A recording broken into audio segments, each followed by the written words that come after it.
e aquele homem, e aquele casal, uma profundidade de relacionamento que estava limitado àquele lugar, àquele jardim. Aquele jardim refletia os céus e a terra se encontravam naquele jardim.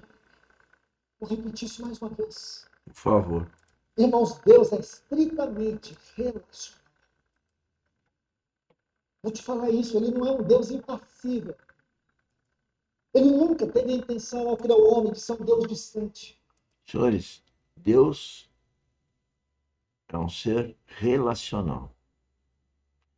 Você imagina a tristeza que ele tem em não se relacionar com a sua própria criatura? Pelos meus estudos, são 95% das pessoas que não nasceram de novo, portanto, não tem relacionamento com Deus, não é filho de Deus. E mesmo aqueles, como eu, somos filhos de Deus, ainda somos um trapo de imundície e temos que lutar muito para manter um relacionamento com o Espírito Santo. Porque o mundo rebenta com a gente. Rebenta. Não rebentou com Jesus Cristo. Não rebentou com Paulo e outros homens de Deus. Qualquer filho de Deus, o mundo se vira contra. Isso está na Bíblia. Apesar de dizer que a nossa briga não é com carne e sangue, está ali o mundo brigando uns com os outros. É triste.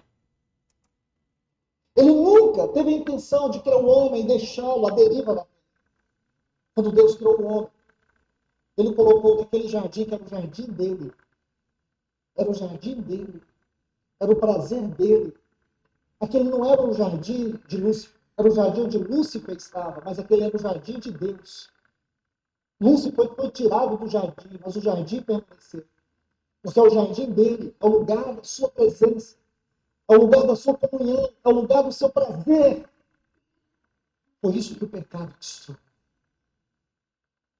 O pecado destruiu o lugar onde Deus criou para ser o prazer dele no relacionamento, onde ele pudesse mostrar sua face, seu amor, onde ele pudesse se revelar. Por que Deus daria a sua voz para Adão? Será que Deus daria a sua voz para Adão na virada do dia, só para o mero entretenimento? Não. Aquela voz, ela nunca se calou.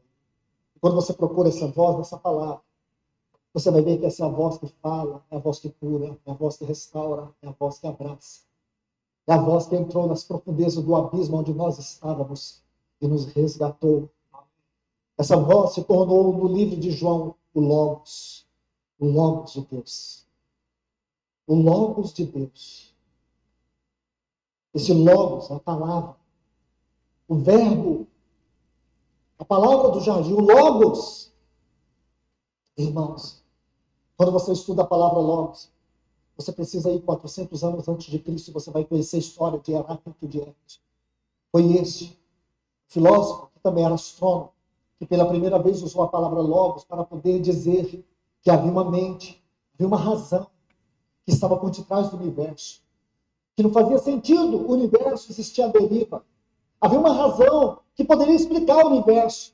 Havia uma razão que dava lógica, que dava sentido, que explicava a funcionalidade do universo. Sabe o que esse filósofo Heráclito chamou essa voz, essa mente, essa razão, essa estrutura que sustentava o universo? Logos. Um homem simples, um pescador, que colocou sua cabeça no peito do nosso Senhor muitas vezes, quando era jovem, na prisão, foi jogado numa caldeira de água Vocês acham que é a pessoa? É o Espírito Santo? Não. fervendo para morrer, mas ele não morreu. Os estudiosos, os historiadores diziam que o corpo de João, se ele tirasse seu manto, sua túnica, você veria que o corpo dele, do pescoço para baixo, era uma cicatriz até os pés. Ele disse, no princípio, era Logos. O Logos era Deus. O Logos estava com Deus. Ele era coexistente. Ele era coinerente com Deus. Esse Logos é a voz do jardim. Era esse Logos. O homem foi criado à imagem dele. Gênesis 1:27. A imagem de Deus o criou. 2 Coríntios 4:4 diz que ele, Cristo, é a imagem de Deus. Colossenses 1:15 vai dizer que ele é a imagem do Deus invisível. Hebreus 1:3 vai dizer, e antes disso... Está vendo quantos versículos dizendo que Jesus Cristo é a imagem do Pai? Em outros, que nós, filhos de Deus, somos a imagem de Cristo, e que ontem, como nós estávamos falando da nossa mentoria, que Deus quer que a gente transforme a nossa mente, nosso caráter, nossa conduta em Cristo. Isso é ser cristão. É ter um pequeno Cristo que se desenvolve, que cresce mediante as circunstâncias. Agora, quando as circunstâncias não são boas, Deus não está agindo? É lógico que está. Ou as circunstâncias de Jesus Cristo eram boas? É a religião que pôs na nossa cabeça que as coisas têm que ficar boas aqui nesse plano. Se não foi para Cristo, se você é cristão, você acha que para você vai ser, para Cristo não foi. Para o discípulo Paulo não foi, para Pedro não foi. Agora para você, para nós, aí tem que ser bom, tem que ser legal, tem que ser curtir a vida.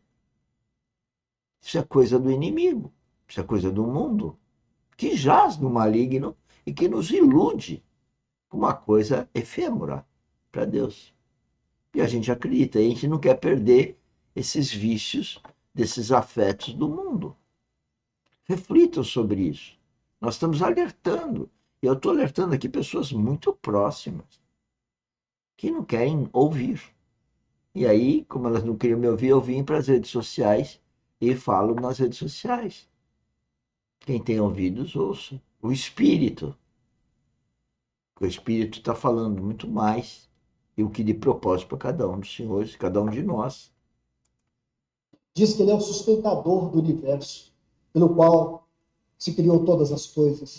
Ele é a imagem, ele é o caráter de Deus. Ele é a expressão exata do ser de Deus. Este era o lugar da comunhão. Por isso, aquele jardim de Gênesis 2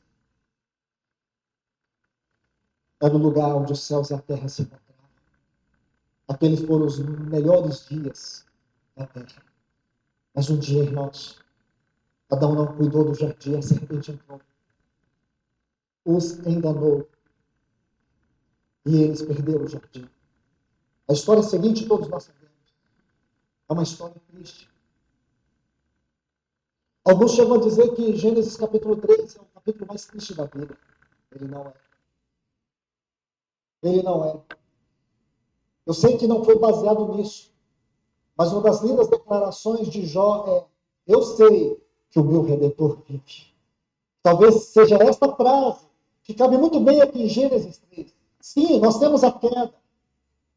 Nós temos a queda. Nós temos agora Satanás estabelecendo o seu reino. Mas Satanás não tomou o jardim. Satanás só fez com que o homem fosse expulso do jardim. O jardim de Deus ninguém toma. Então o homem foi expulso do jardim. Ah, irmãos. E a grande pergunta é: onde está o jardim de Deus? Deus fez algo muito maior. Deus fez algo muito mais sublime. Deus fez algo muito glorioso. Eu quero te mostrar algo muito especial. Porque isso são apenas cenas. Então nós temos essa primeira cena, a história, a doutrina do jardim.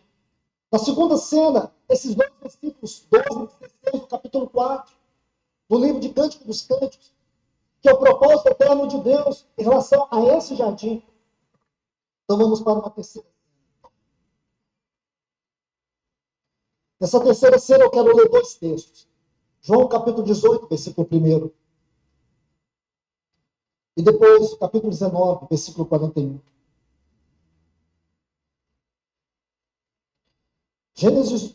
João 18, perdoe. João 18, Evangelho de João, capítulo 18, versículo 1. Está assim: Tendo Jesus dito estas palavras, saiu juntamente com seus discípulos para o outro lado,